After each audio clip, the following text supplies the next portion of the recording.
শিল্পী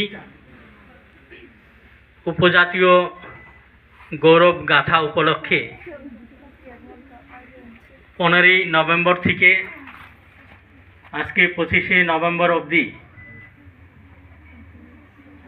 বিরসা মুন্ডার স্মৃতি উপলক্ষে যে বিভিন্ন প্রোগ্রামগুলি পরিচালিত হচ্ছে তার অঙ্গ হিসাবে পিত্রা উচ্চতর মাধ্যমিক বিদ্যালয়ে আজকে ছাত্রছাত্রীরা এই জনজাতীয় গৌরবগাথা উপলক্ষে যে অনুষ্ঠান সেই অনুষ্ঠানে উপস্থিত বিদ্যালয়ের সম্মানীয় শিক্ষক শিক্ষিকা মণ্ডলী এবং আমার প্রিয় ছাত্রছাত্রীবৃন্দ, 1875 সালে বিরসা মুন্ডা জন্মগ্রহণ করেন। মাত্র 24 বছর বয়সে উনি মৃত্যুবরণ করেন। ব্রিটিশ শাসনের বিরুদ্ধে উপজাতীয় বিভিন্ন সংস্কৃতি রক্ষায় এবং উপজাতিদের জমির অধিকার রক্ষায় তিনি পরাধীন ভারতবর্ষে প্রাণ দিয়েছিলেন। বিরসা মুন্ডা বর্তমানের যে ঝাড়খণ্ড প্রদেশ সেই প্রদেশে জন্মগ্রহণ করেছিলেন এবং খুব দরিদ্র পরিবারে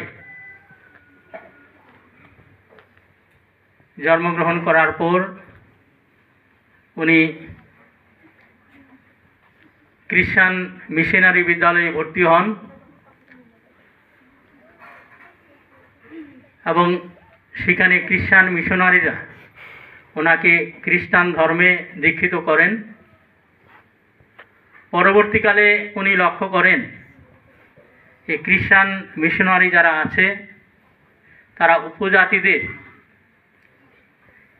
খ্রিস্টান ধর্মে ধর্মান্তরিত করে তাদের জমির অধিকার থেকে যেমন বঞ্চিত করছিল, সেই রকমভাবে তাদের সংস্কৃতি, তাদের গৌরব গাথা সেগুলিকে ধীরে ধীরে পরিবর্তন করে ফেলছিল। উনি তার বিরুদ্ধে গর্জে ওঠেন।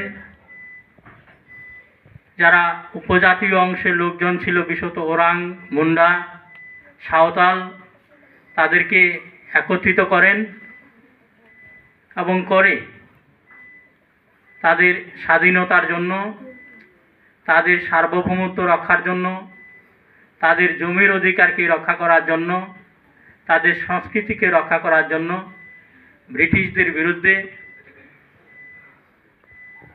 অবিরাম সংগ্রাম করতে থাকেন।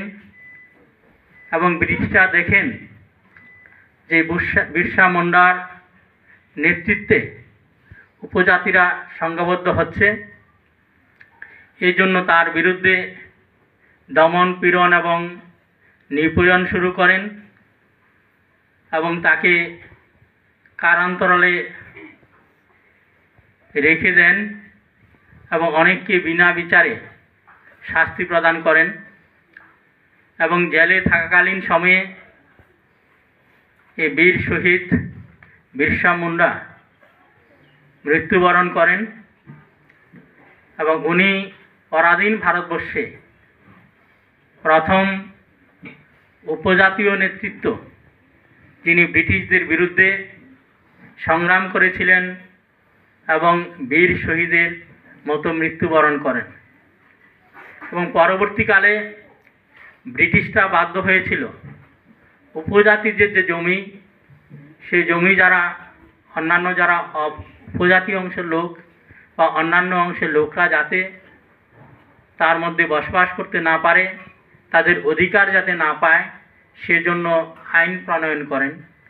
যে আইনকে আমরা এখন দেখতে পাই, উপজাতীয়দের যে জমি ভারতবর্ষের বিভিন্ন অংশে আছে, যে সমস্ত জনজাতিরা আছে তাদের জমিটা সুরক্ষিত আছে, উপজাতীয় অংশের লোক বা অন্যান্য রাজ্যের যে সমস্ত লোকরা আছে তারা সহজেই সে জমিকে হস্তান্তর করতে পারে না। এই বিরসা মুন্ডা উপজাতীয় অংশের লোকের কাছে ভগবান নামে পরিচিত, ভগবানের মতো উনি সম্মানিত হন। এই বিরসা মুন্ডাকে উপজাতীয় অংশ বা জনজাতীয় অংশের লোকজন ভগবান হিসেবে তাকে মান্য করেন। তাহলে বিরসা মুন্ডা চিরকাল স্মরণীয় হয়ে থাকবে উপজাতিদের ঐতিহ্য রক্ষার জন্য, তাদের সংস্কৃতিকে রক্ষা করার জন্য, তাদের সংস্কৃতির বিকাশের জন্য, ভাষার বিকাশের জন্য বিরসা মুন্ডা চিরকাল স্মরণীয় হয়ে থাকবে। আজকে সারা ভারতবর্ষের সঙ্গে আমাদের পিত্রা উচ্চতর মাধ্যমিক বিদ্যালয় গভীরভাবে বিরসা মুন্ডাকে স্মরণ করছে এবং আমরা ওনার যে জীবন গাথা সেটা তোমরা সবাই মেনে চলবে, ওনাকে স্মরণ করবে। এই কয়েকটি কথা বলে আমি আমার সংক্ষিপ্ত বক্তব্য এখানে শেষ করলাম। ধন্যবাদ।